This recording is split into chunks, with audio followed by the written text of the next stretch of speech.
What's going on, everybody, and welcome back to the Hangout spot where you already know it's real talk, boxing talk, live from my man cave. It's your boy Johnny, and welcome to another edition of the Hangout Spot Live. This time, the Thursday night edition. And I just want to give a shout out to the chat, man, to all the people that came out for Tuesday's night show. We had a banger, man. You know, we went over Canelo's newly announced 4-fight deal, which starts this May against William Skull, and then will end 2025 with him fighting against Terrence Crawford in September. And we also went over Edgar Berlanga, who announced his fight. Little bit of a curveball. We were expecting March in Puerto Rico.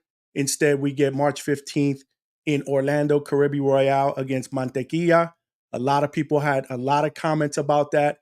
But like I said, man, this is how we do it up in the Hangout spot, man. And tonight, we have another great show in store for you. In just a few minutes, I'm going to bring in my special guest, undefeated lightweight contender, 18-0, 15 knockouts. Lucas Prince Bahdi is going to be joining us, and he will be in the building.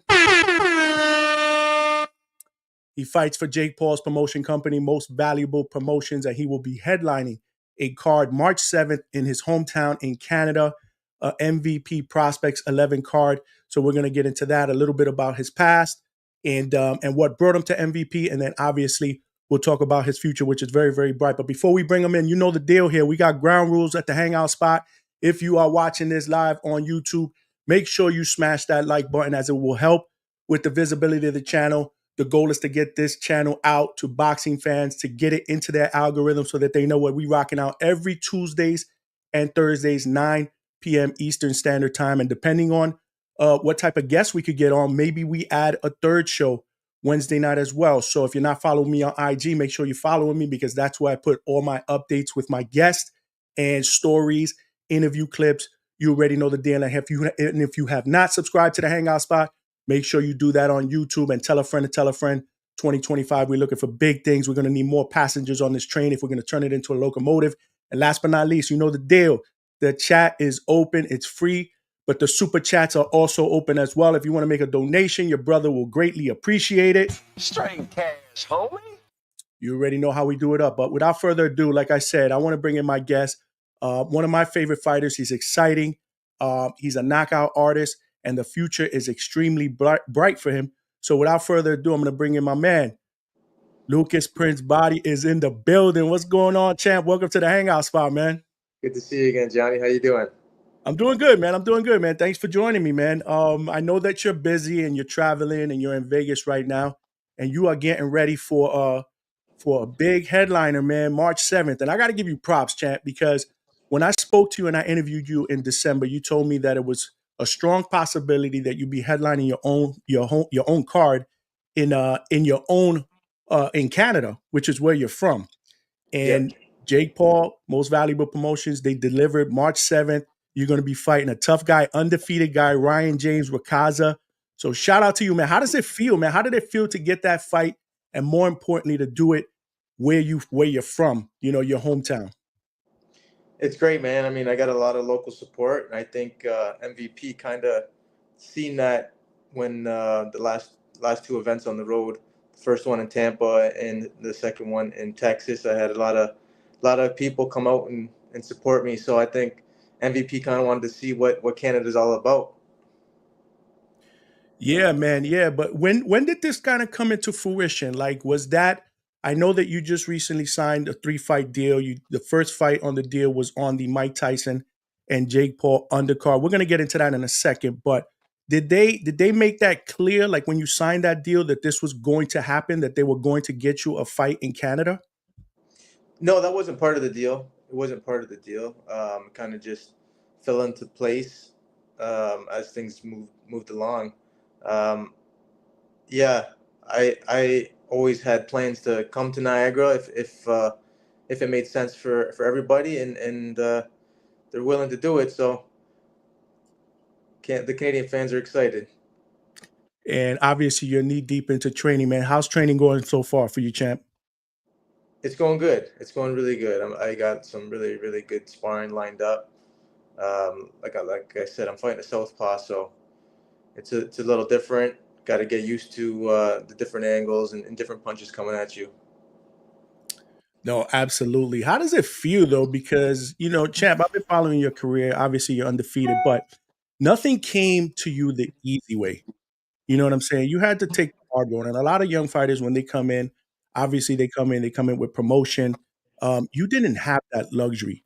So what I want to do is before we get into the whole what got you into most valuable promotions, let's talk. Let's take it a little bit back to where the journey started, man. Take me back. Like when did you start boxing, and what inspired you to start boxing?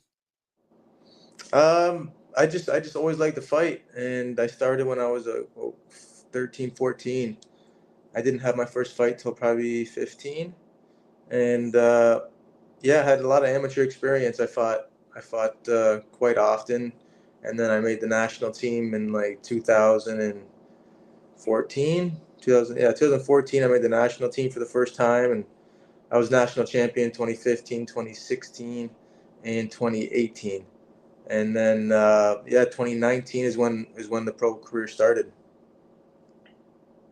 So you chose to go pro, but you didn't have any. Did you have any promotion when you turned pro? No, no, I didn't. I basically did everything on my own. I got my own fights. Um, Basically managed my career up until about 10, 11 and 0, and that's when Phil Greco took over the management position. And yeah, it's tough. It's tough in Canada, and I had to take the hard route. I got um, I got chosen as a last minute replacement when that Jake Paul Mike Perry fight came about, and I shocked the world, and that's what basically got me to where I am today. And yeah, sometimes you got to take that hard route and take that B-side fight and pull off a big upset. Yeah, we're gonna get into that, man, because that was crazy. But you bring up a good point here, and I want you to kind of deep dive a little bit more for my audience. How hard is it? Because to navigate your own career when you're up and coming, there's got to be a lot of frustrations. Did at any point you felt like, man, this is just too hard. Maybe it's not worth it. No, I'm a pretty positive guy. I'm a pretty positive guy. Like it's extremely tough, but when you come up the hard way, it's that much better when you get to that breakthrough moment, right? So yeah, it was tough, and I'm sure the odd time you get negative thoughts, but you got to just kind of push through it, right? Yeah, man, it takes a tough person. Like I said, man, fighters are just built differently. But again, the business of boxing, can be so much more tougher and grueling than it is to train and get into the ring, man. And I give you a lot of credit. Like I said, you went through a lot, moving yourself up the ranks, staying undefeated, So I just want to give you a shout out to that. And that one of the questions I was going to ask you, you basically answered. Like, does that where you're at today with what you went through, does it make it that much better that you did it the hard way? Yeah, absolutely, absolutely. A lot of these guys they come out of the amateurs with the contract waiting for them, and I mean, I did have some local offers in Canada, but it's it's the American market. That's what going to get you to the next level and get you on the big platforms, right? We don't have any platforms in Canada, right? We don't have the television and this and that, so it's tough to get there, and sometimes, like I said, you got to take that risk at the calculated risk at the right time. You got to be mature enough to be in that position and take the fight and ready not only physically but mentally. Absolutely, man. Absolutely. And we fast forward, right? You turn pro. And then how did it come about, this opportunity to fight on Jake's undercard? That was actually in Tampa. That was last year in July. And the atmosphere was absolutely amazing. I was there live on hand. I was working media that night. And but how did that opportunity come about to fight Ashton H20 on that card? Well, he was lined up to fight Kid Austin, Floyd Schofield, and when Kid Austin he had some kind of injury, they were looking for last minute replacements, right? So it was like 3.5 weeks before the fight is when I got the call. and I mean the fight got made probably less than 48 hours. So we had to make a decision quick, and yeah, we like I said, we took the risk, the calculated risk, and we got the job done.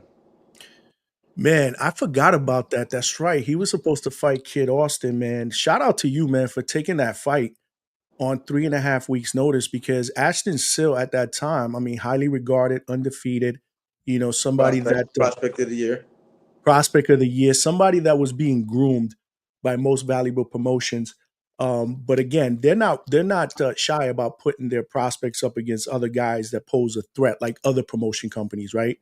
Yeah. They kind of pick and choose their fighters. So it was interesting, that they chose a fighter like you, obviously, who has one punch knockout power. So you go into that fight, right? This had to have been the fight where you had the most fans, like the biggest stage. How did you feel?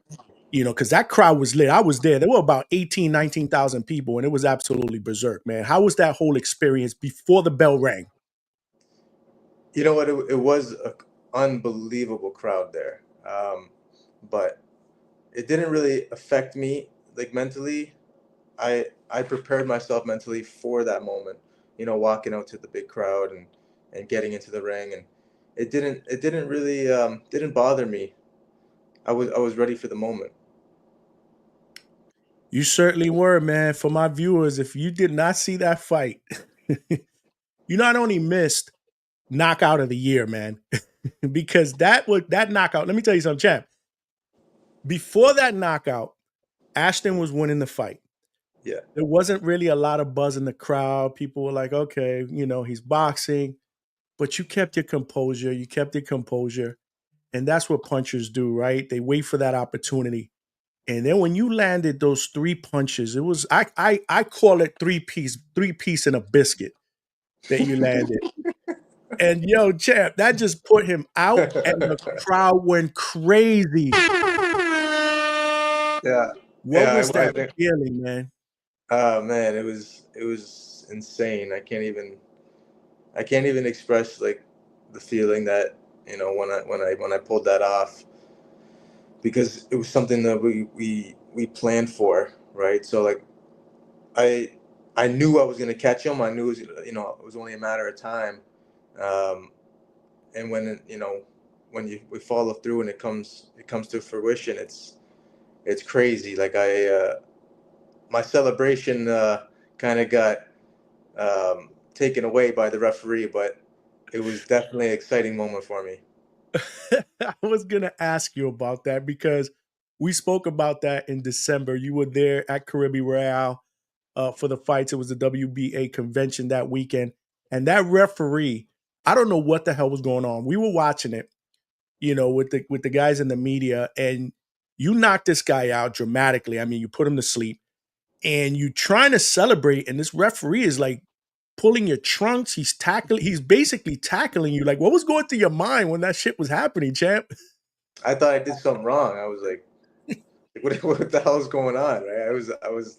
I didn't even know what to think, and he was like pulling me back. He actually ripped my shorts. He's pulling me back to my corner, and I'm just like, what the hell is going on? And the place was fucking crazy, man. Everyone was standing up. Everyone was just in awe, and yeah, it was just surreal, man. It was, man. Like I said, and the crazy part about it was we were the fans, the people. They were talking about it like through the rest of the card. Like it was incredible. We Yeah. knew at that moment that we had probably seen knockout of the year. So I don't know if you remember, but in the post fight press conference when you came out to speak, I asked you that question. I asked you, I said, do you think that that would be knockout of the year? And you did, I don't even think you let me finish when you were like, oh, hell yeah. And then your coach said, absolutely. There's none Yeah. going to be better. Yeah. Yeah. and I remember that. I remember that. yeah, I posted it up. I mean, I posted it up. It was a great moment, like I said. And I'm glad that you had your moment because that knockout just, it changed your life, right? I mean, what was did you get more buzz the next day? Did you get messages? Did your Instagram following and Twitter following grow? Like how was that? What happened post knockout the next day? Yeah, my Instagram was it was insane. It was insane the amount of message. I couldn't keep up, man. And yeah, my following grew like huge. It was my introduction to the U.S., right? I mean, that was my first time fighting in the U.S. as a professional, so no one knew who I was. I mean, in Canada, I was known, but in the U.S., no one knew who I was, right? So it was kind of a really, really good way to get introduced to the American market. You made a statement, man. I mean, with that knockout, you made a statement and you arrived in grand fashion. So I just want to give you a shout out again for that champ. Did you ever get an explanation from the ref? I remember we spoke and you said, "I'm going to ask this dude like, what the hell was going on?" Did you ever talk to him? I didn't. I didn't. We almost did, because we saw him. Me and this other dude saw him, and we just couldn't get him to the side. We wanted to get him while you were sitting down there. I was like, "Yo, dude, do you remember this guy? Like, what were you doing that night, man? When you were Yeah, I've wrestling got a him up?" corner. I'm getting him an interview. Yeah, we got to get him. We got to get him, man. Shout out to that. But again, man, that was an incredible moment. Before we get to the next, the chat is showing you love. Sam Andrews, the people's champ. That's right, man. That's what's up, man. My man Wax is in the building. What's going on, champ? He's always supporting. He's actually always at the fights in Orlando as well. My man Z Pacino from the Boxing Voice. That's my boxing family. What's going on? Thank you for checking in, my brother. We got my sister Superwoman. Hey, Johnny. What's going on? Thank you for watching. Olympia Realty in course, 3-piece and a biscuit. That's what I call it, man. That's what I call it. That's what's up. Sam Andrew said the ref lost his parlay. That's what it was. He was pissed. Oh, that's good, man. That's what's up, man. Shout out to you, Sam Andrews, man. And we got VI New York City. Peace to Lucas. That's right, man. You know, that's right. We got Lucas Bahdi, lightweight, undefeated contender, 18-0, 15 knockouts. He is in the building with us. So what happened after that? So was the decision to sign with, like, did they come after you immediately after that for the decision to go to that 3-fight deal? Did that take time to marinate? How did that whole thing come about? Yeah, I mean, look, they contacted me the next day, but it took some time to negotiate the proper deal that's best for me and best for them, right? Because I had to make a choice whether I want to, kind of like a short term, long term, but I also had, a few other options with other promoters in the U.S. So it was interesting, but I think I made the best decision for me possible. That's interesting, because I was just going to ask you, were there any other promoters that reached out to you, post knockout? Because I'm sure your phone must have been blowing up. And so how did was it an easy decision to pick Most Valuable Promotions? Yeah, like in my heart, that's who I wanted to pick, and they made it easy. They were very easy to deal with, and yeah, they were willing to work with me, which way I wanted, the long term or the short term. So it was great. What's your relationship with Jake Paul and the promotion company as a whole? I mean, Jake's a great dude, man. He's doing amazing things for the sport of boxing, and he's doing it himself. He's climbing the ranks, and he's picking his fights, the necessary fights at the right time. So he's doing his thing. He's a great guy. The whole team as a whole is absolutely incredible. It's a pretty big team when it's time to fight. Like it's insane, man, how many employees and things they have working for them. And yeah, I'm not used to that in Canada, so it's a big luxury when I go and fight on the road in these big arena fights. I hear that, man. I hear that. Is that shirt? Let me see that shirt. Is that a wow? That's a badass shirt, champ. I gotta hit you up, man, because I gotta get one of those, man. That's one of one. That's one of one. I thought maybe you were selling them or something, man. If you make more of those, make sure you hit me up. All right. I got to get one of those. That's badass, man. That was the night, obviously, where he knocked out Ashton H20 Sill in Tampa. It was absolutely electric. The crowd is talking. I mean, the chat is talking about it. I'll pull up a couple of comments in a second. Have they ever reached out to you for a potential rematch with H20? Not as of now. Not as of now. I think he's got to get in the ring first and have kind of a comeback fight. But Yeah, they, no, they absolutely. yeah, I think they talk about it on Instagram here and there and Twitter, but no offers yet. Okay. No, I just wanted to see if maybe they said for an immediate rematch. Maybe his people were asking for a immediate rematch. I don't know. I don't think it would have been a wise rematch. I mean, that was a brutal knockout. Sometimes you got to take some time to recover from that. Yeah, yeah, absolutely. If you ever recover from it. Yeah, absolutely. You're right. And you spoke about Jake Paul doing amazing things. Let's fast forward to the night against Mike Tyson, man. Netflix, I mean, it broke records. Over 60 million homes. You were actually on that main card, on a card that was headlined by Jake Paul against Mike Tyson, the great Mike Tyson. The co-main event was Amanda Serrano against Katie Taylor, the rematch, and it did not disappoint. Another Fight of the Year candidate, and you were on that card as well. You win by decision against an undefeated guy, Casamonica.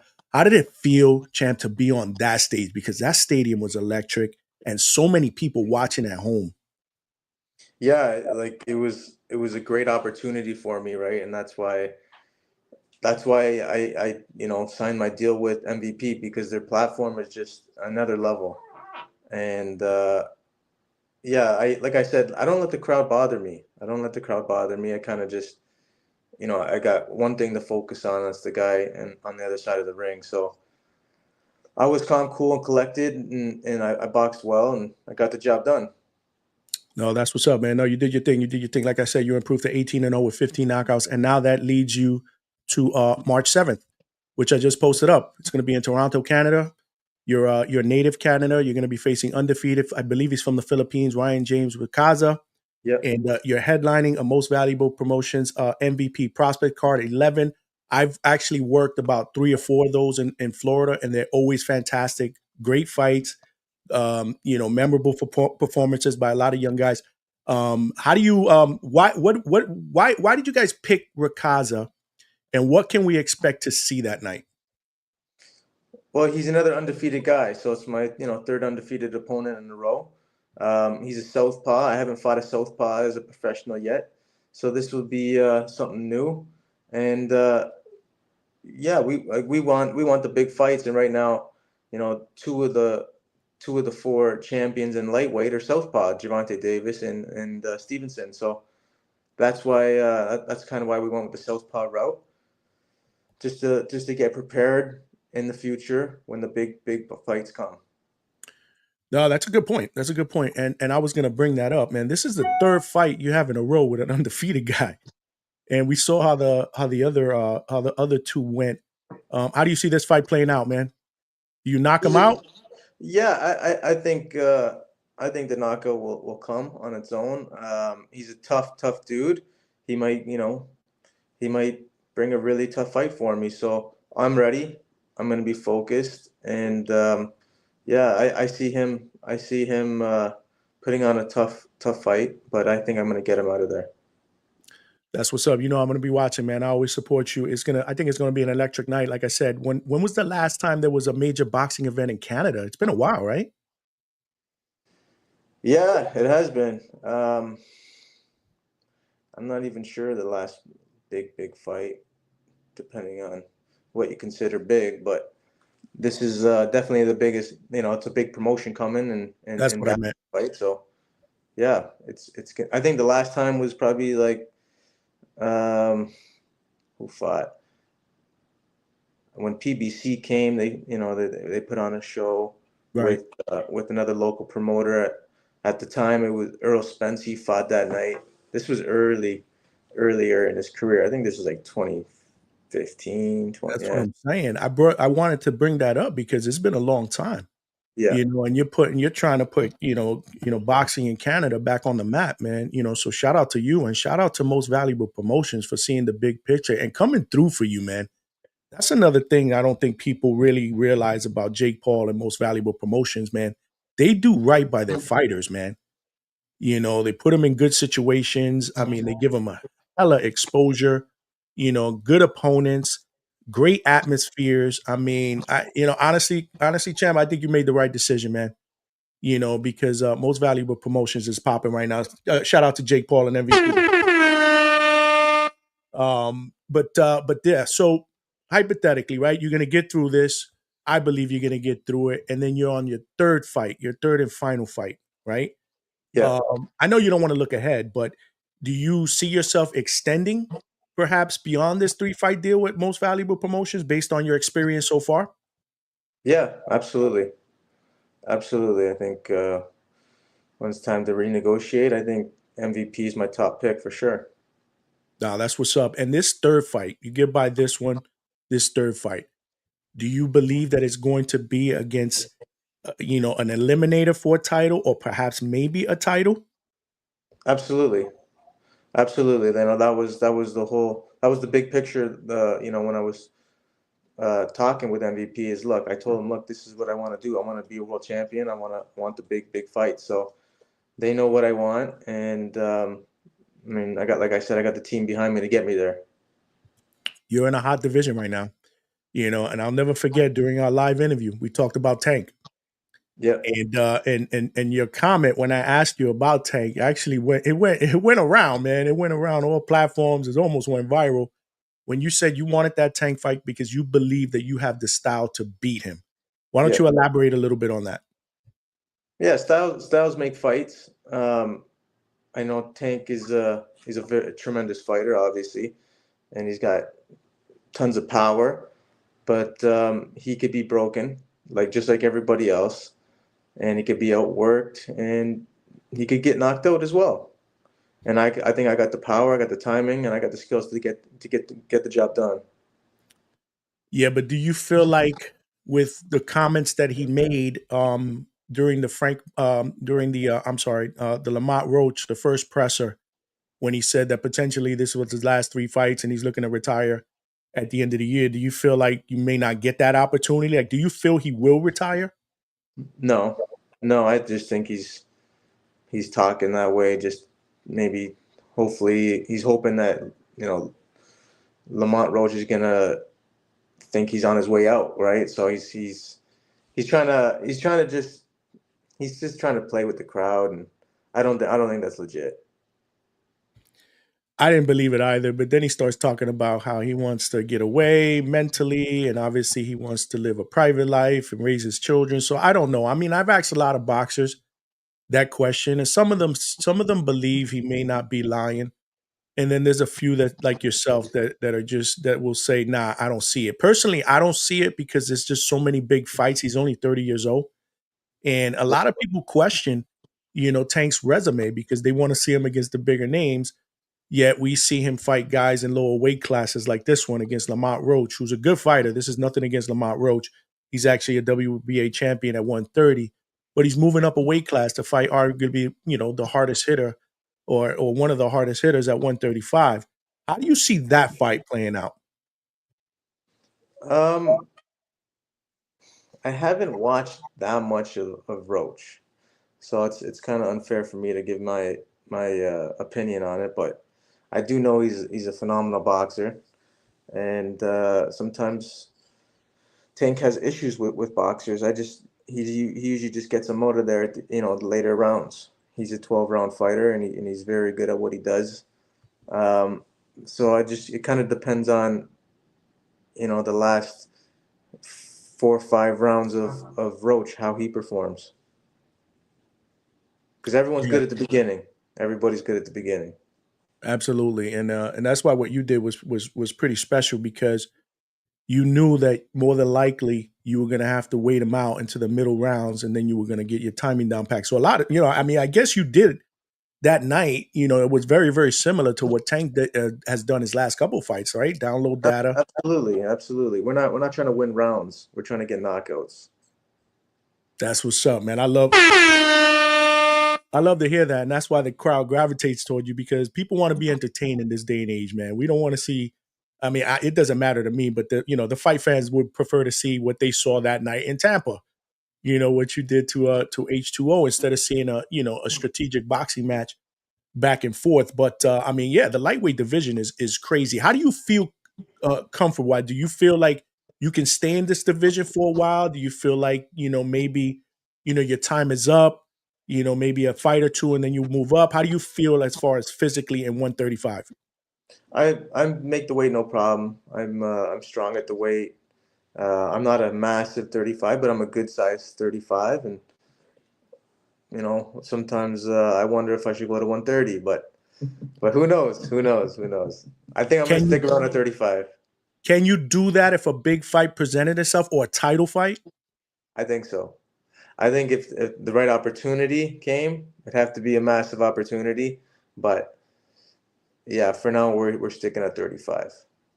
But I guess the question is, you be open to it if it's something big. Yeah, it'd have to be something like very big. That's interesting. That's interesting because you're a big puncher at 135. I could only imagine at 130. Where did you start? Where did you start? That's crazy. Where did you start? What weight did you start when you turned pro? Well, I was fight like in Ontario where I'm from. It was like the same day weigh-in, and I was fighting around 140 ish. It's the same. I wasn't trying to dehydrate myself too much just because it was the same day and this and that. So I was fighting at like 140, but it was always knowing that I was going to be fighting at 35. Got you, got you. Well, man, shout out to you because right now you are ranked in the top 10 in the WBA and IBF. Obviously, Tank is the WBA champion, and Vasily Lomachenko is the IBF champion. Um, I'd be open to seeing either or. I don't know what Vasily Lomachenko's future is, but you're a big puncher in the division. I would like to see a Tank fight because I think stylistically, man, it would be a banger, man. You got two big punchers, you know. Absolutely. Yeah, that would be pretty dope. Before I and I know you got to get out of here soon. But let's looks like my three-piece and a biscuit comment is starting to get might go viral here. So next time you hear that, champ, don't forget about me. No way, it's you. Olympia Reality in Cork. Lucas is up next in the lightweight division. He's coming, man. I mean, he's here. He's here. I mean, he's 18-0. He's a contender. It's just a matter of taking care of business on March 7th and potentially getting in line either for an eliminator or maybe even a title, man. That's how it works in this day and age. We got chaotic knockout news. What's going on, champ? Thanks for joining me. Congrats, Lucas, on your knockout of the year. I was there live and you had the crowd going bananas, especially your family there supporting, making noise, waving the flag. I remember that, man. Your family That's came out. They awesome. were deep. Yeah, absolutely. They were making some crazy noise. They were deep, man. They were deep, man. Z Pacino, what's going on, brother? I remember that after that fight, Lucas was on Mill City, sounding kind of desperate. I'm glad he waited and chose the best decision for his boxing career. Yeah, because listen, I'm sure your phone was blowing up. Like you just delivered knockout of the year. So I'm Yeah, pretty sure in your mind it's like, yo, things gonna change now, man. I better start getting these offers. I better start getting these phone calls, man. And you were right. But you're in good hands, with Phil Greco as your manager, and like I said earlier, I think you made the right decision, man. I mean, look at your second. I mean, look at your first fight in that 3-fight deal. In a sold out Dallas Cowboys stadium absolutely. with Netflix over. I mean, Jake made history. That was the first fight streamed live on Netflix for free. There was over 60 million homes or something like that. I don't know, something astronomical and crazy. How much bigger does it get? It You know doesn't get how bigger than that. how much Bigger, bigger? bigger than the Super Bowl. Yeah, it's crazy, man. Um, Desperate is harsh. My bad. He sounded like his options were limited at the time. Um, Oh, nah, I we hear was in you, Z. talks with lots of people. I mean, I had options everywhere I looked. So No, absolutely, absolutely, man. We got chaotic knockout news and here to support Johnny. Thanks again for getting me started and giving me that motivation and push to get my boxing page going. Nah, I appreciate you, champ, man. Thank you for checking in, man. This is how we do it up here at the Hangout Spot. You come to the Hangout Spot. Whether you're a guest, a fighter, a trainer, you are family. Lucas is family now. This is how we do it up here at the Hangout Spot. We read that one. We got Shelby Valvelvin, Canada's champ. Absolutely, man. We got to get Lucas to be the world champ. Get him that strap. You know what I'm absolutely. saying? Yeah, yeah, yeah. We got Liz Rosado in the building. I like Lucas's attitude. He is all business. I agree. I agree, man. I absolutely agree, man. But Like I said, man, your division right now is on fire. I think you are in your prime at the right place at the right time. Next week, well, actually, no, tomorrow we got another one in your division. Baranchek against Keyshawn Davis. Keyshawn Davis is going for his first world title, the WBO title, against Dennis Baranchek, who beat Navarrete his last fight to get the strap. Will you be watching that fight, champ? And what do you see happening if you're going to watch it? Yo, yeah, I'll be watching for sure, man. I don't miss too many fights. I watch every division. So yeah, I think Keyshawn is gonna take it. But it's gonna be a tough fight. I don't think he's just gonna walk. It's not gonna be a walk through the park. I think if he does get him out of there, it's gonna be late. But I think Baranchek he's a very very tough dude, man. He's a very tough dude, and he's not going to make it easy for him. I don't think it's going to be a super exciting fight, but I think it's going to be a good chess match. Now, did you see all that back and forth that went on with the whole racial thing and the box, bananas and the watermelon? Like, Oh man, I mean, that's great. what were your thoughts when you saw that, man? Did you think that was staged? I mean, I don't even know what to It's think. hard. It's hard to know whether it's staged or not, but it definitely brings hype to the fight, right? No, absolutely, man. I mean, it looks like there's some bad blood there. I anticipate a good fight. I think it's going to be a good card overall. I was gonna ask you that question. Like, are you a boxing fan when you're not boxing? I ask that question to fighters all the time. You'd be surprised how many fighters tell me, "Nah, I don't really watch boxing when I'm not boxing," which I find I weird. know a lot of boxers don't, but Yeah, I'm a to me, massive boxing fan. That's all I don't watch TV. I just watch boxing on the weekends, and that's it. I mean, I yeah, like I said, I don't miss many fights. yeah, that's like me, man. That's like me. So who are some of your other favorite fighters? Past, present that you like to watch. Some of your favorites. Right, like active fighters. It can be to give me a couple past and give me a couple present. Guys like Triple G, guys like um, Crawford, guys that have that killer instinct. You know what I mean? Like good timing, knockout power. That's what I like to watch. No surprise. No surprise. Yeah, if you would have told me that you like watching technical boxers that like Shakur Stevens, I like it too. I like that too. Absolutely. But there's nothing it's better than a knockout. I like it too. I mean, I don't have a problem with it. A lot of people should criticize Shakur. Speaking of Shakur, he's fighting against Floyd Schofield, the guy that you stepped in for and Yeah. beat Ashton Still. That's next week. Turkey Al-Sheikh is putting together an amazing card in Riyadh season over in Saudi Arabia, February 22nd, Saturday. We'll be talking about that next week at the Hangout spot for all my viewers. How do you see that fight playing out, man? Floyd Schofield, young guy, stepping up, wanting that smoke. I mean, I admire him for that, but how do you see that playing out?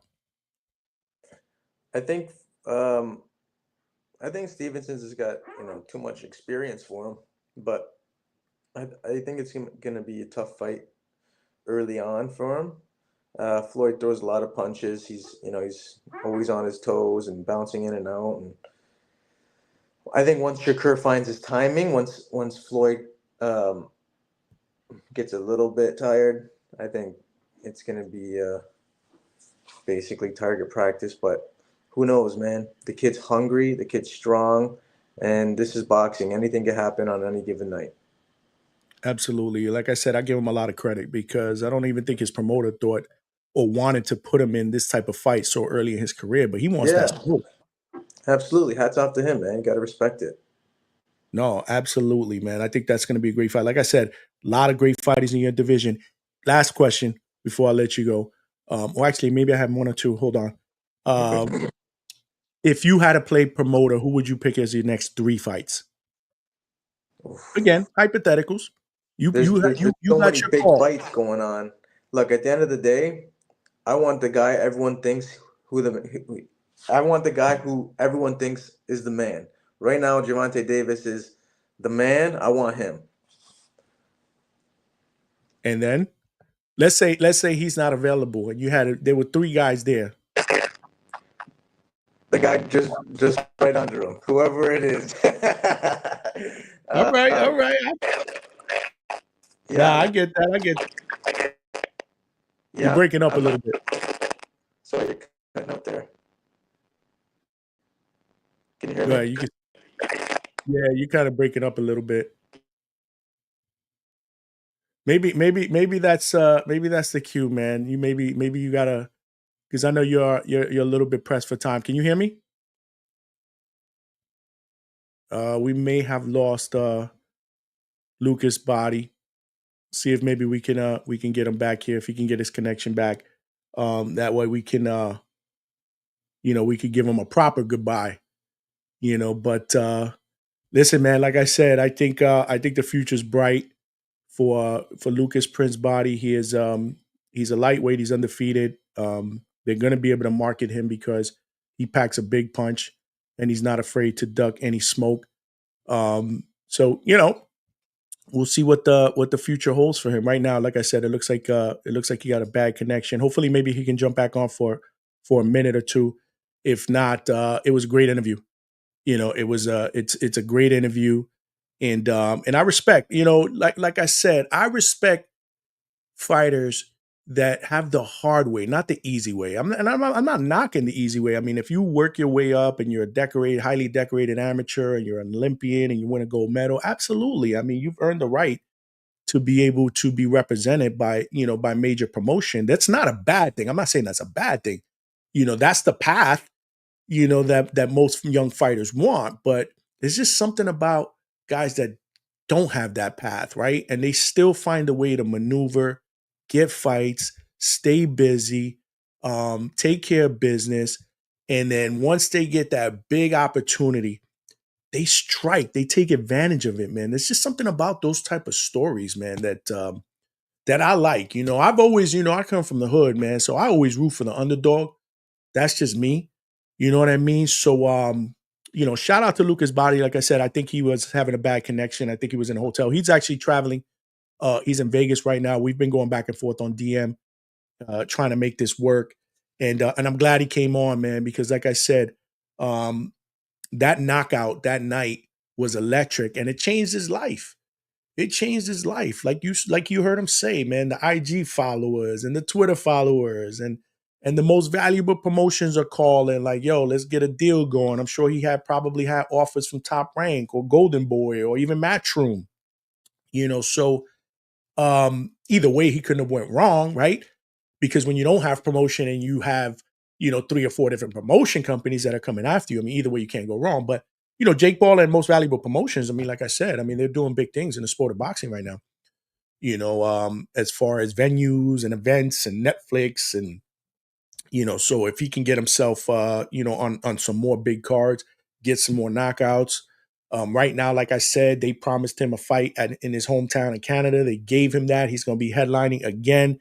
If you guys did not see, the flyer, the poster, he's going to be fighting March 7th. That's on a Friday, Toronto, Canada, against his third straight undefeated opponent from the Philippines, Ryan James Racaza, who's 15-0, 11 knockouts.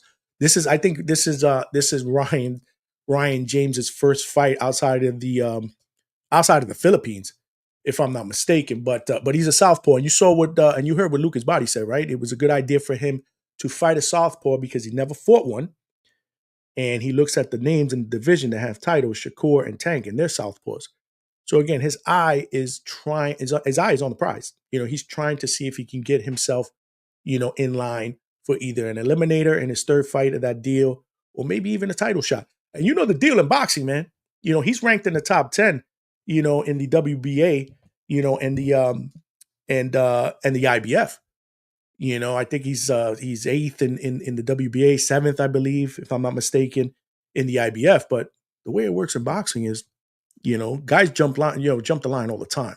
You know what I mean? So if he could get an eliminator in the next one and win, maybe he's in business, man. Maybe he's in business. But yeah, man. So we got chaotic knockout news. God willing, I can get Lucas and my cousin Chop Chop in the same interview. It would be great vibe, great energy. Absolutely. 2 fighters, from the Most Valuable Promotion banner.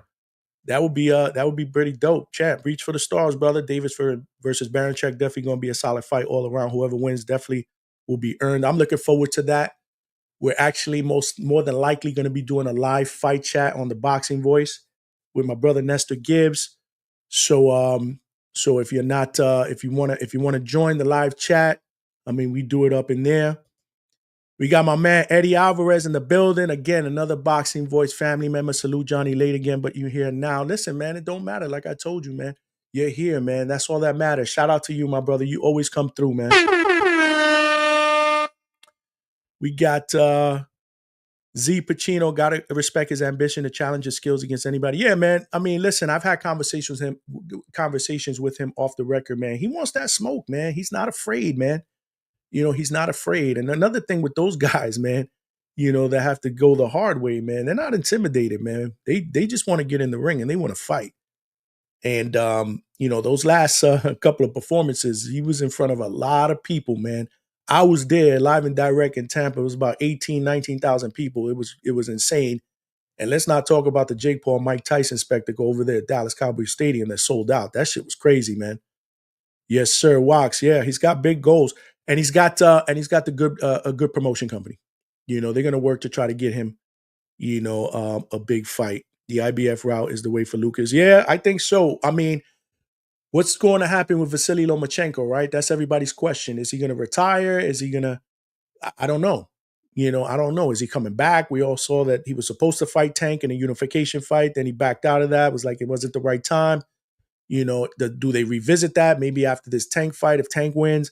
I don't know, man. I haven't really heard a lot about Vasily Lomachenko, but that would be probably the best route for him. And who knows? Maybe Vasily retires and relinquishes the strap, and then he can fight for a vacant strap. I mean, there's plenty of options. I like his chances. Yeah, man. Anytime you're a big puncher, yeah, absolutely, absolutely. I you can't count out a puncher. That fight against H20, if you guys didn't see it, man, the crowd was like, we were like, there was no energy because Ashton H20 was boxing. He was winning the fight fairly easy. I think he won on every judge's scorecard the first 5 rounds. I mean, and then Lucas Bahdi, like I said, he kept his composure. He waited for an opportunity to strike, and that's what big punchers do. Ashton overcommitted, opened himself up, and boom, boom, boom, bow. 3-piece and a biscuit, baby. I might have to copyright that. Can you try to get my Chop Chop from RGBA on a great prospect? You must be talking about Chop Chop Gonzalez, right? Eddie, yeah, man, we'll work on it. Absolutely, bro. You know the deal, bro. We interview them all, man. Whoever we can get on here, we interview them all. In fact, we are working on 15-year-old David King Garcia, man, who's the youngest fighter to sign to a promotion company. He signed to Danny Swift Garcia Promotion Companies. We're trying to get him on next week. And hopefully Danny Garcia, man, we're working on it. If not next week, the week after. We continue to put in the work here at the Hangout spot, which reminds me, if you have not hit that like button, make sure you smash it, as it will help for the visibility of the channel. We got to get this channel out. We got to continue to grow. If you have not subscribed, subscribe. If you have not told a friend to subscribe, tell them. Tell them now, tell them later, text them, do whatever you have to do. I don't care. If they got a cell phone and an email address, tell them to subscribe, man. This is how we do it up here. Let's keep the chat cooking. Let's keep the chat cooking because we got fights this weekend, man. We ain't going nowhere. I want to thank Lucas Prince Bahdi. If you are watching, appreciate you for coming on, champ. You are always welcome. You are family. And we'll get him back. We'll get him back. You know what I'm saying? We got a good relationship. Hopefully he takes care of business on March 7th, and then we'll get him back to talk about the next step, which, again, I'm looking forward to see what Most Valuable Promotions does. If he wins, it's going to be fire. But anyhow, we got Wax, big H20 fan, but yeah, it's too hard not to like Prince and that KO. Man, H20 came in with a lot of hype. Prospect of the year, undefeated, slick boxer. But this is boxing, right? This is boxing, bro. And if you keep your guard down, you overcommit, you get sloppy, you get complacent because you're winning the fight, and you could get caught. And in H20's case, unfortunately, he got caught with a few punches. I mean, he was out.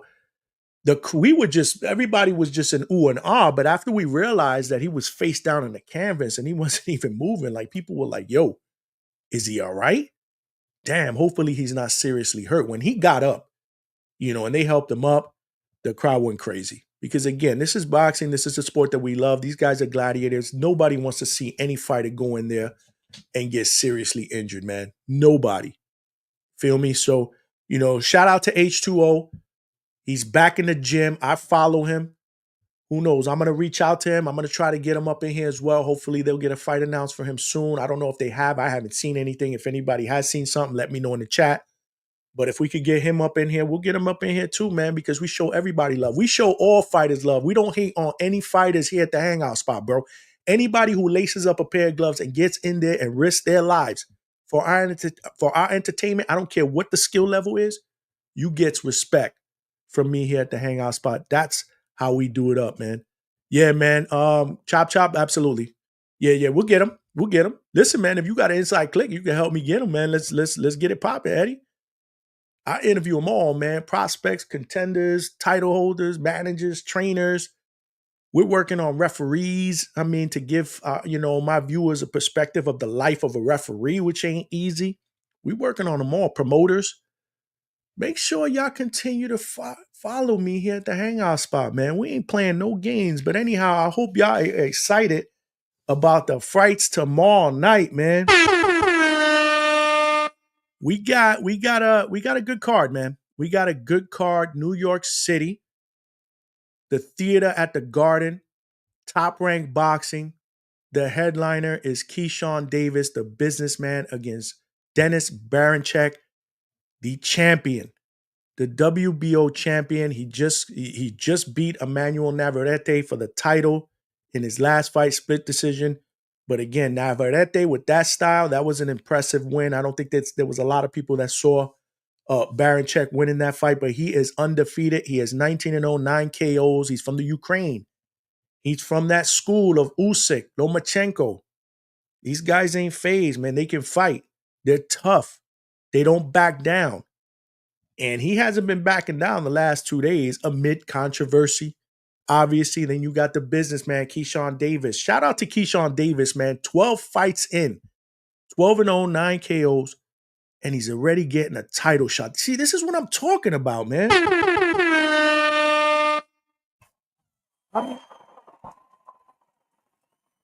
He deserves a round of applause, man. I mean, this is how you do it up. This is how you do it up. Not to mention that 2 fights ago, I believe, he's calling out Tio. Last fight he won, he's calling out Tank. I mean, he wants that smoke, man. And if he can nab this strap, who knows? Maybe we can set up a unification against Tank down the road. Tank kind of alluded in his first press conference against Roach that I think he appreciates Keyshawn more than Shakur. Like, they were talking about Shakur, and for some reason, anytime, media ask any questions about Shakur, just irritates Tank. Like, what has he done? He ain't done shit. Meanwhile, he's a multi-division champion, one of the best in that division, top 2 with you. But again, that's his, point of view. What has he done? And he follows that up with his boy Keyshawn has done more than him. He's better than him. So maybe he looks at the opportunity to fight Keyshawn instead of Shakur. Who knows? We don't know if Keyshawn's ready for that, but he's talking like he is. And he's talking like he gonna knock out Baranchek, man. He's bigger. He's got dog in him. I mean, he has the potential to be a special fighter, man. And whether we believe he's ready or not, he's been impressive his first 12 fights. I mean, you got to give him that. But at the end of the day, there was controversy. Obviously, now there's the whole race thing that was thrown into the equation. I don't know what the hell happened with that. I mean, this is nasty. But he brings it up in his press conference, that there was a delivery made to his hotel room with a box filled with bananas and a watermelon. I mean, with a note in it that looked kind of bootleg. And he's saying that it's coming from Baranchek and his people, that they're racist. And now because of that, he's going to whip Baranchek's ass. I tell you, man, I don't know, man. When I see stuff like that, man, first and foremost, let me tell you, there's no room for that shit in boxing. You know what I'm saying? There's no room for that in boxing, man. This is a different world that we live in today. You know what I'm saying? And regardless of people out there, I mean, we were on the Boxing Voice yesterday and we were talking about this topic and the chat was going crazy. we live in a soft world, a soft society. Maybe. But the point being is we live in this society, man. And things, again, it's all about perception and, racism in whatever form. And I had people in the chat talking about, well, that was considered soft racism. Dude, I'm not trying to get into racism, but soft, this is one of the different degrees. I think racism is racism. You know what I'm saying? And in my opinion, there's no room for it. But again, I don't know what the hell happened. Like, it wasn't a joke. Then you had Tiafimo jumping into the mix, laughing at it, putting out a post that he was watching it and laughing at it, eating a banana. So did he do it? I mean, listen, did Top Rank stage it, to hype up the promotion? I don't believe that they did. I don't think that they'd be capable of that. I hope not. A major promotion company like Top Rank, nah, you don't want to do that shit. That's nasty work. And they put out a statement right after that talking about, they don't condone that. Excuse me. They don't condone that, but, and then you got other people, saying, well, maybe did Keyshawn's people stage that to try to promote the fight? I don't know, man. I don't speculate here, bro.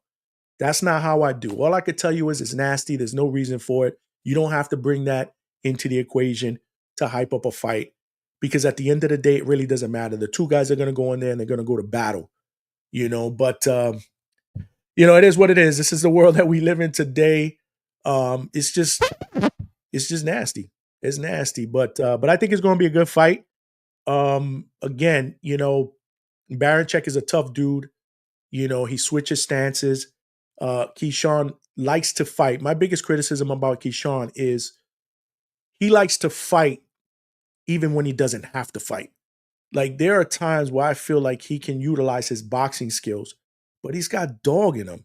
You know what I'm saying? And you got to think that after what happened this week and the fact that he's been going face, getting in Barichek's face today at the weigh-in. I don't know if you guys had a chance to see it, but if you didn't, check it out.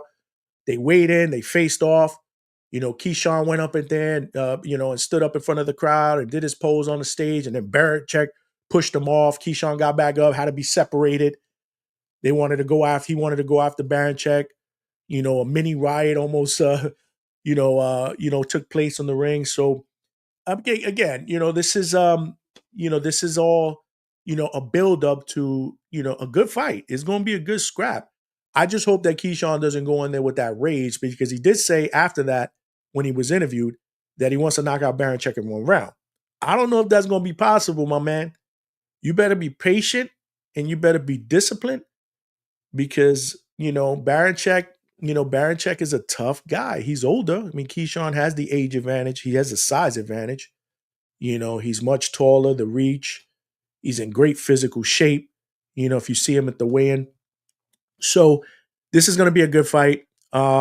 Personally, if I had to predict, I'm going to go with Keyshawn. I think Keyshawn is on the cusp of becoming a true star in this sport. Some people may say that he needs to do more. All fighters need to do more, especially when they're young. But if you're 12 fights in and we're having this conversation or this debate that you have a potential to be special, then maybe you can be special. Because there's a lot of fighters that we see out there that might have 13, 14 fights. And we're not saying the same thing, right? So, I'm picking Keyshawn. I'm kind of leery on how, because I want to say stoppage, but Barichek's a tough guy that's never been stopped. So I'm gonna take the easy road. I'm just gonna say Keyshawn wins this fight by decision, but I wouldn't be surprised if he stops him. That's my prediction. Let me see what y'all think, man. Yo, come on, let's get it popping in the chat. We got Jamie Paulette. Thank you for joining us. We are live and direct. Prince will be champ if Tank will fight. If Tank will tank the fight, or you. I'm assuming that you say take the fight. Yeah, man. Let's see what happens. Definitely bring him back. Maybe he'll have a shirt for you. I hope so. That shirt was popping. Keyshawn is a big talker, not my style. Yeah, Eddie, I already know.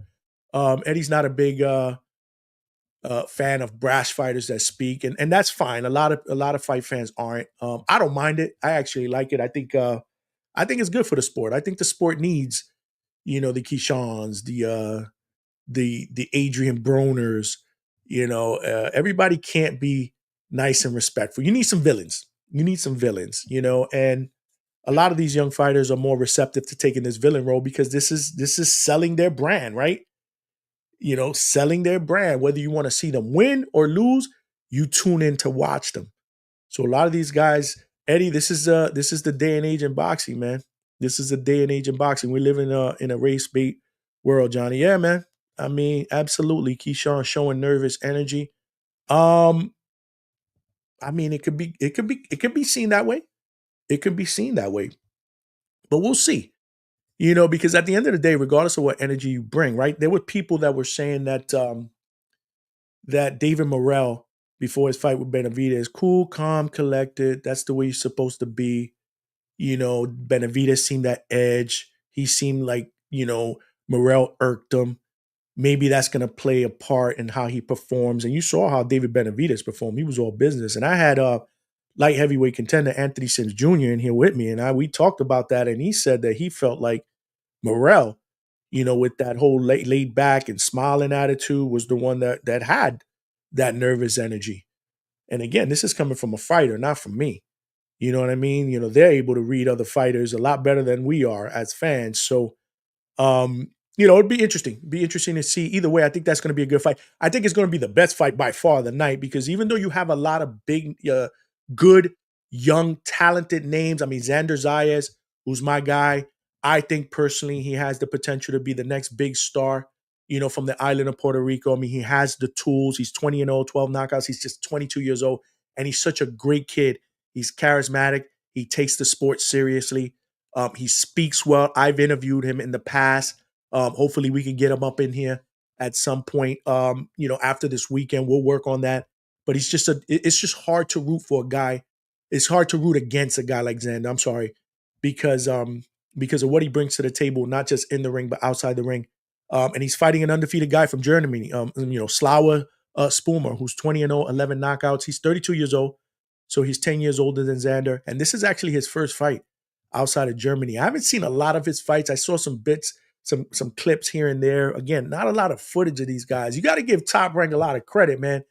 Like, they have the tendency to find these undefeated guys from like different countries that most of us will see on a fight card, and we're like, yo, who the hell is that?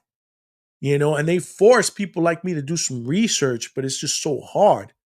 But at the end of the day, this is a fight that I fully expect Xander to win. Xander has been he's the reason why I like Xander too, and I think his potential is through the roof, is that every single one of his last 3 or 4 performances, it's almost like a weakness that he showed the fight before, he gets better.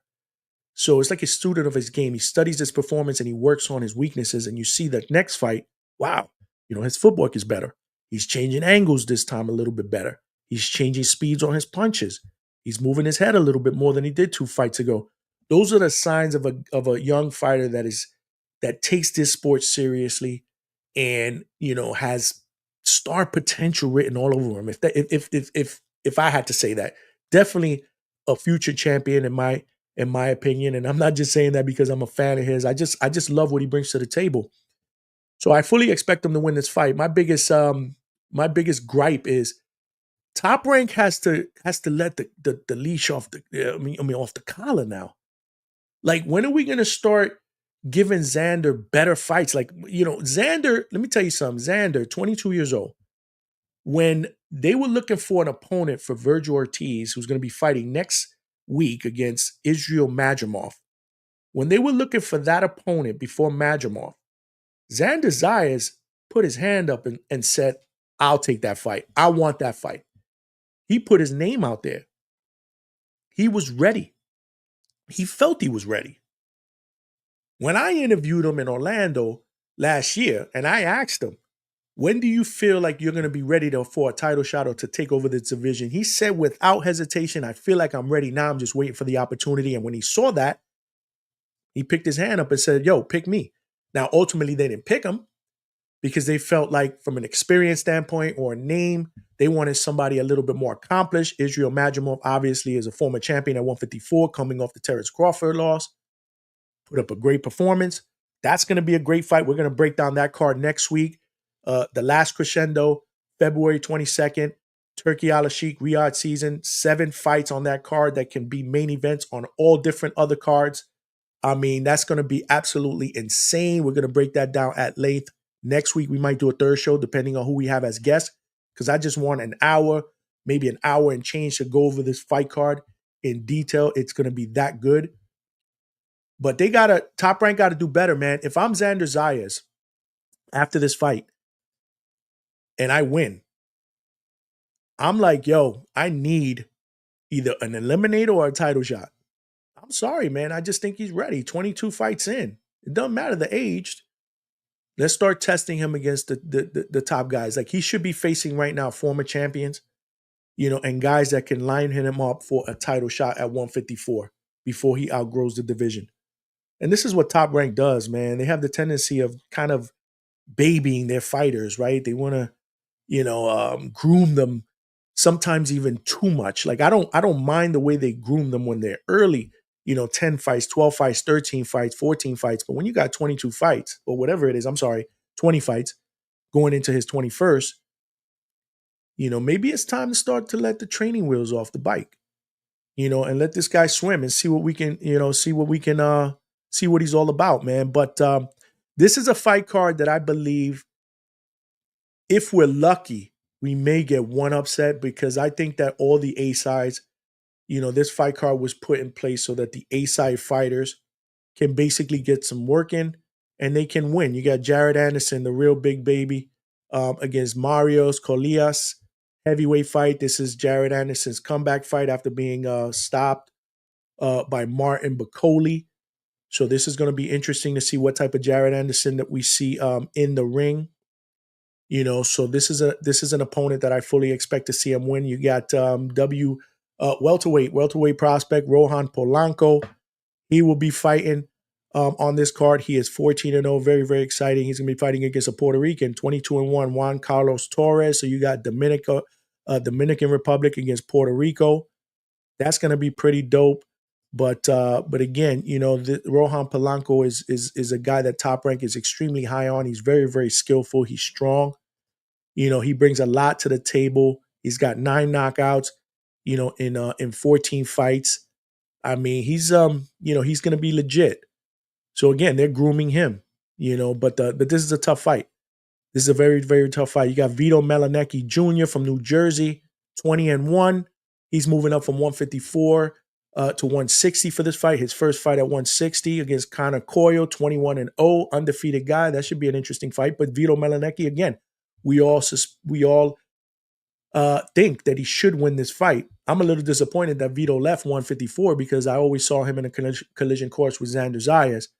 But he's going to be fighting Abdullah Mason, who's everybody's prospect of the year the last couple of years. He's 16-0, explosive young man, faced some adversity in his last fight, came through with flying colors to stop his opponent. 16-0, 14 knockouts. That is an 87.5% knockout ratio.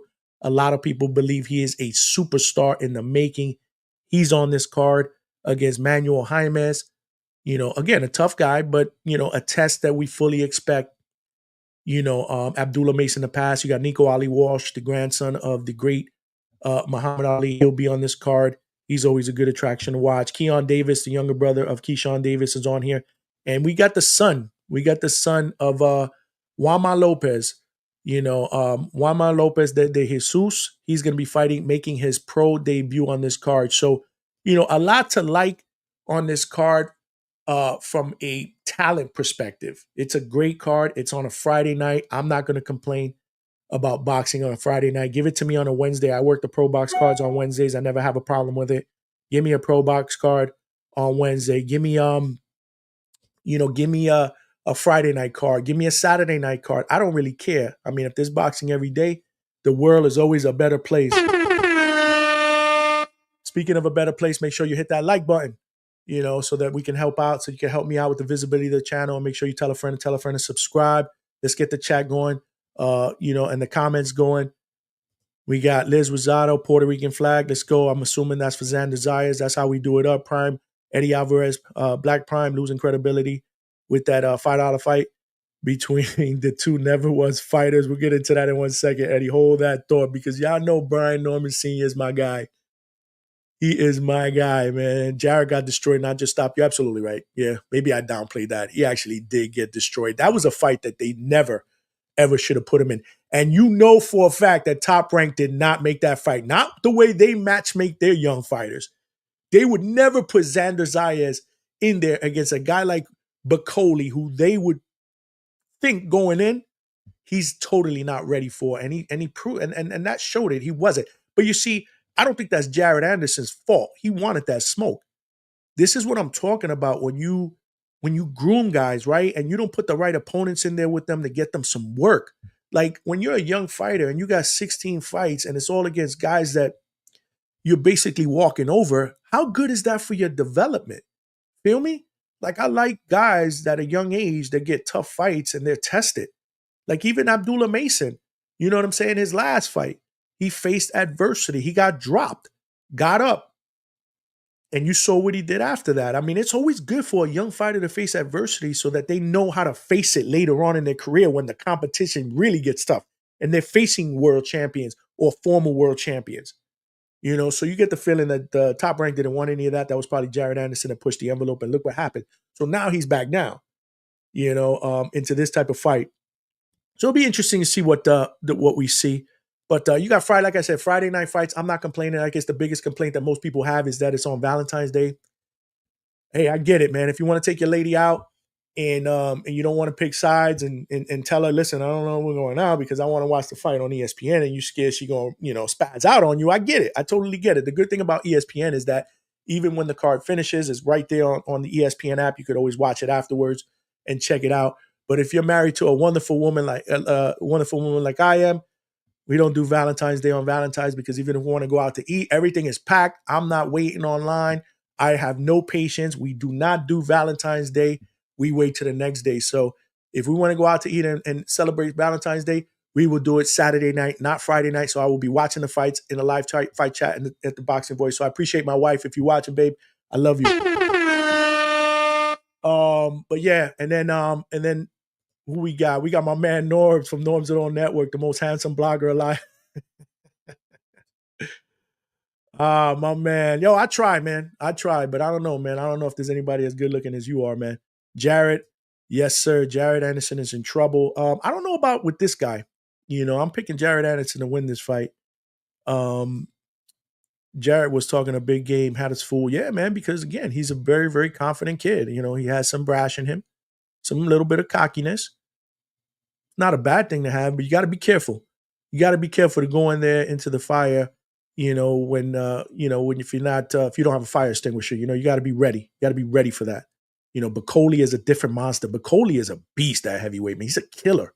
I can't wait to see him in the ring again. He'll be coming up. He'll be fighting soon, and we are definitely going to break that down. Yes, man. I tell her that every day that she is lucky to have Johnny from the Hangout spot. Z Pacino, Jared showed a lot of grit and flash tools he can use going forward in that Bacoli fight. Absolutely, there's skills there. But he fought the wrong fight, man. He should have stood a lot more in the outside. I mean, again, Bacoli is a big puncher. And sometimes these fighters, as skilled as they are, they're a little bit too brave, for my liking. Sometimes you got to be smart. I get the whole brave deal. I'm going to stand in there. I'm going to trade. I'm going to show him I'm a young dude. I'm a young lion. But when you get hit with the shit that Bacoli was throwing, sometimes you got to pivot. It's like, maybe this is not a good idea. Let me box. Let me move. You know what I mean? We got my man Dedrick Wetson in the building. What's going on, champ? Major facts. I'm not sure what you're saying facts about, but I try to speak. I try to speak facts. I mean, with Top Rank, yeah, whatever. Boxing and whiskey will be my Valentine's tomorrow. Wax, that's what's up, man. That's what's up, man. Like I said, ain't nothing bad with Friday night boxing. Definitely bit off more than he could chew for sure. And I'm sure his people told him that after that. You gotta be careful. You gotta be careful, man. But and then Saturday, man, we'll go through this real quick. I'm not gonna go through every single fight because there's a lot of people that don't know, including myself, man. There's a lot of unknown fighters But you got two cards on Saturday. One, both on the zone. One is being promoted by Oscar De La Hoya's Golden Boy, and that will main event Oscar Duarte, the big puncher. I don't know if you guys remember, but I had Joseph Jojo Diaz on my show a few weeks back, maybe about a month ago. And when I asked him who was the toughest guy and the hardest puncher he'd ever faced, without question, he said Oscar Duarte. He hits hard. He has a ton of power. He's facing Manuel Madueno, who's a very, very tough guy as well.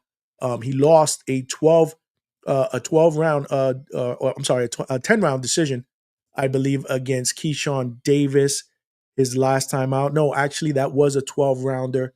He is 31-3 with 28 knockouts, man. That is a 90.32% knockout ratio. Tough, rugged guy, a puncher. I always say this. I said Keyshawn Davis needed a fight like that he had to grind out, because this dude can be rough in the trenches. And like I said, Keyshawn Davis has dog in him too. And he kind of fell into the trap of Madueno and kind of fought his fights, but he won. He won that fight by unanimous decision. But Madueno's a tough guy. So I think this has the potential to be one of the best fights this weekend based on styles.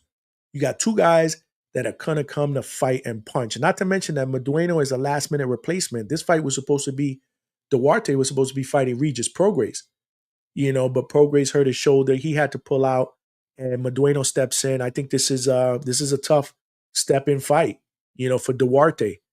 But Duarte is 28-2-1 with 22 knockouts. That is a 78.57 knockout ratio. So this fight has fireworks written all over it, and I can't wait to see that. And then you have the much anticipated eliminator, Jack Catterall from the UK against Arnold Barboza Jr. That is a card that is being promoted by Matchroom Promotions and Eddie Hearn. And I think this is going to be a good fight too. But I also think that this fight, out of all the fights that are the headliners, has the one that has the most disappointment written on it based on styles, right? Arnold Barboza is not a big puncher. He's undefeated. He's 31-0, 11 knockouts. And shout out to Arnold Barboza for finally getting, an eliminator shot, right? He wants a title. We know a couple years ago he was calling out Teofimo Lopez. He wanted to fight Devin Haney. In fact, I thought for a minute before the Ryan Garcia-Devin Haney fight was going to happen that it was more than likely on fight night going to be Arnold Barboza against Devin Haney, because remember, Ryan Garcia was crashing out. You know what I'm saying? So I thought, and I know Golden Boy, or they had Arnold Barboza there on standby, because I don't think that they announced an opponent for Barboza until maybe like a week before that card happened. So he was on standby. He's been waiting for a big shot. This is an eliminator against Jack Catterall, like I said, who is who could have been undisputed champion at 140. That first fight against Josh Taylor, many people, including myself, had Jack Catterall winning. He's a crafty southpaw. He's not a big puncher, but he's a sneaky puncher, that can hurt you, those sneaky punches. He's a great counter puncher. He's one of those punchers that will set up traps. He's smart. He's a thinker. And like I said, he has good power in that left hand. He's 30-1 with 13 knockouts. But like I said, man, he is so underrated. And I had him winning that first fight against Josh Taylor. He did end up getting that rematch, and he beat Josh Taylor the second time around. I was happy for him. Then his last fight, he beat Regis Prograis by unanimous decision. That fight, in my opinion, wasn't even close.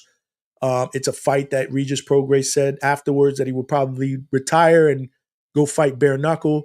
But then you fast forward, he was about to fight Oscar Duarte. So I guess, he rethought that and probably figured it might be a good idea. I still have something left in the tank to continue to fight, in boxing, not bare knuckle. Bare knuckle is tough. It's tough, especially at that age. I give props to any fighter that fights in any combat sport, whether it's bare knuckle, boxing, MMA. I mean, it takes one heck of a person, to compete in any of those, sports. But I think this is going to be a good fight. But again, stylistically, like you get the feeling that maybe Jack Catterall is going to wait and try to pick his shots. You get the sense that Arnold Barboza, who's not a big puncher, is going to try to do the same and counter. when you got two guys that are kind of countering each other, and not one guy, stepping forward, and pushing the other guy back. It has a tendency to not be an interesting fight. I hope I'm wrong. I have Jack Catterall winning this fight by decision, in a fight that I believe may not be that exciting, but I still think on paper, it's going to make for a very, very good fight. And let's not forget, man, last but not least, I got to show my man, Coach B, Uncle B, Brian Norman Sr. will be getting back in the ring 14 years after he retired against Greg Hackett, who is also a former fighter. This fight materialized. We had Brian Sr. On the channel a few weeks ago, and he talked about why and how this fight materialized. He's been making his rounds. He was on the Boxing Voice yesterday. I was trying to see if I could get him on tonight to get any last minute thoughts, because he's such an entertaining person to have on. But I'll make sure, win or lose, man, we're gonna get him back on more than likely, hopefully next week, if not the week after that, so he can talk that shit. Because if he wins, he said he wants to fuck up Tim Bradley. He wants a big fight with Tim Bradley. But I think this fight is going to be entertaining. A lot of people will call it a clown show, but again, these are two former fighters. I mean, Brian Sr., 17-11 with 6 knockouts. He retired in 2011, but he has a ton of experience. I mean, he was been in there with some really, really big names. I mean, his last fight was against Dominic Wade. He did fight former unified champion John Pascal in Canada in front of like 20,000 people, and he's held his own in that fight. That was back in 2007. He held his own, and now he's looking to get back into the ring. He's been training. He said his body looks as good as it did when he retired. Let's not forget he retired because he had vertigo, and he was obviously advised by the doctors for health reasons not to continue his career. He is the father and trainer of the current WBO welterweight champion Brian Norman Jr., who is back in action against Derek Cuevas at the end of March. I'm trying to get Brian Jr. on the channel so that we could talk about that. So make sure you stay posted on my IG. That's where I put all my updates. But Greg Hackett is a trainer now from Philadelphia, but his pro career was not impressive. He's only had 3 victories, 23 losses, 1 draw, no knockouts. So a lot of people feel like he's going to get severely outclassed. He is the younger guy. And again, this fight materialized and stemmed from beef that both of them had on social media. They went back and forth. I mean, Greg Hackett is a Boots Ennis guy. Obviously, Brian Norman. There's some rumblings that they want to make that fight happen. It was almost close to happening last year. Boots against Brian Norman Jr. for a unification that fell apart because of money reasons, which we won't get into now.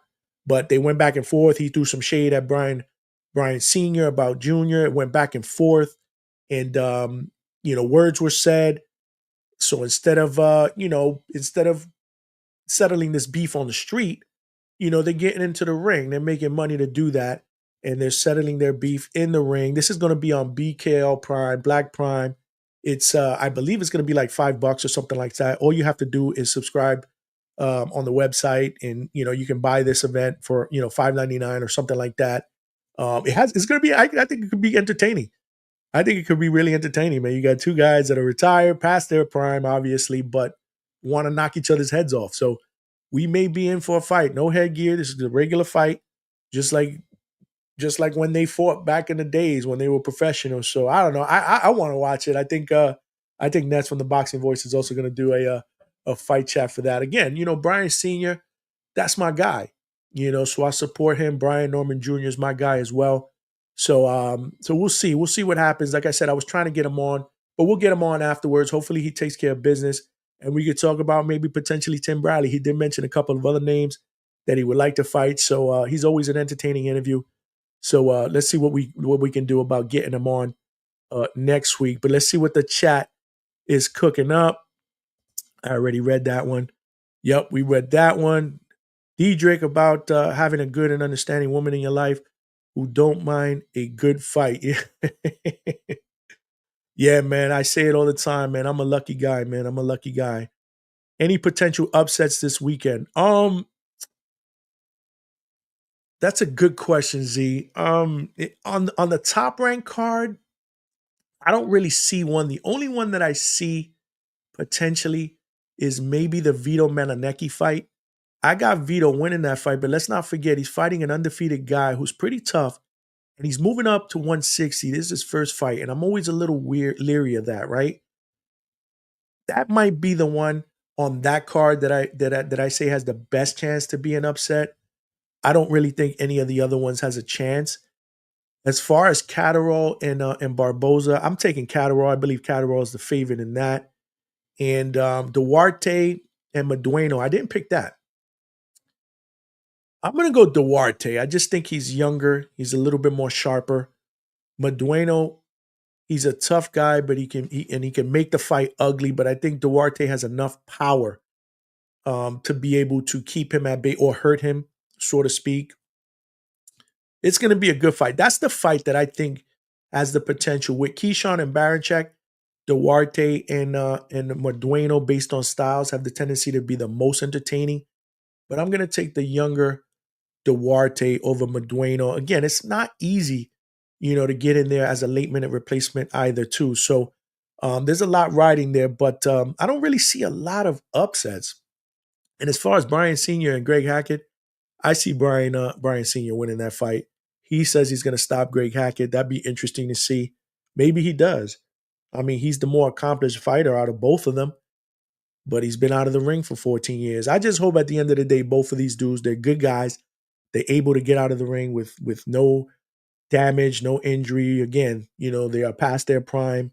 I just want them to go in there, duke it out, settle their differences, walk out on their own 2 feet, shake hands, and move on, because that's what boxing is all about. Z Pacino, any thoughts on Duarte calling Sims and Prograis ducks? I saw that. But Sims was the first one that said, he want that smoke. That'd be very, very interesting. I think Duarte wins this fight. And then maybe they try to set something up against Sims. Kenneth Sims Jr. is on that card as well. I forgot to mention that. I fully expect him to take care of business. I didn't want to break down all the fights on the card because if not, we'd probably be here another half hour. But those were the major fights that I want to cover. At the end of the day, though, we got hella boxing this weekend. And shout out to the chat, to my family members in the chat. I certainly appreciate y'all, man. Boost got 2 of his fighters on that card too. Yeah, man. Like I said, it's boxing is gonna be lit this weekend, man. It's gonna be lit. A bum fighting a Hall of Famer. Can't wait. Eddie, man. Eddie's tough, man. Eddie's tough. He's tough. He holds these guys accountable, man. And I can't be mad at that, man. I cannot be mad at that. But let me tell you something. This was a great show. Shout out to Lucas Prince Bahdi, who we had on earlier as well. He got cut off before we were able to say, we appreciate you, champ, but hopefully he's watching. I definitely appreciate him, and we'll get him back on. And some good dialogue around the fights this weekend. But you know the deal. Next week, we're going to do it up again. Same bad channel, same bad time. Tuesday, 9 p.m. Eastern Standard Time. We're still working on a guest. We got a lot of good prospects that we're looking to bring in. In fact, make sure y'all follow me on IG, because depending on the action this weekend, maybe we do a third show. Maybe we do one on Monday night so that we could break down, the fights this weekend that happened, sooner rather than wait till Tuesday. We can break them down on Monday. So make sure you follow me on IG. Make sure you follow me on IG. Either that, make sure you hit that notification button. That way you know every time we go live here at the Hangout spot. But you got to be subscribed. You got to make sure you tell other people to subscribe, man. That's the ground rules here, man. That's how we do it up. And then we're still working on other guests for next Thursday. But I'll tell you one thing. Next Thursday is going to be fire because we're going to be breaking down that big fight card. One more. Let me just post that up here real quick. This is what we're getting February 22nd. You got 7 fights that could be main events on any card, man. Starting with Buatsi against Callum Smith. You got Big Bang Zhang against Kabayal. You got Virgil Ortiz Jr., 154. 154 against Israel Madrimov. It doesn't get any bigger than this card. Carlos Adames, middleweight against Hamza Shiraz. That's going to be a banger. Shakur against Floyd Schofield. I'm looking forward to that one personally because I'm a big fan of both of those guys. Shout out to both of them for taking that fight. Daniel Dubois, the heavyweights, they never disappoint against Joseph Parker. Both these guys are riding a hot streak for a strap. This is where it's, or hopefully you'll put them in line for a strap. I'm sorry. Let's not forget that Usyk has all of those down pat. And then you got the big one, the rematch, the much anticipated rematch at light heavyweight for all the straps between Arthur Beterbiev and Dimitri Bivol. A lot of people had that fight going for Bivol. A lot of people had it for Beterbiev. There's no better way to get the fans to settle that debate than to get right back into the ring in a rematch. I think that's going to be fire. Let's not forget that my man, David Benavidez Jr. will be in the building, and hopefully he's lobbying to get the winner at 175. This card is fire. Shout out to Turkey Al Sheikh. But the most important part of this whole thing is that you can't fire stick this, man. No way. It's only $26, man. That's what Turkey Al Sheikh is giving us. This type of card for $26, man. Like, you cannot complain. But this card, we're going to spend an entire show just breaking that down. Again, still trying to debate who we're going to have on board with me. But if I can't get anybody on board and I got to be solo dolo here at the studio, it don't matter because I got my chat. I got my viewers out there. But at the end of the day, like I said, enjoy the fights tomorrow, over the weekend. We will chop it up next week. I appreciate the love and support. As always, this is your boy Johnny signing out from the Hangout Spot Live, and I will talk to everybody soon.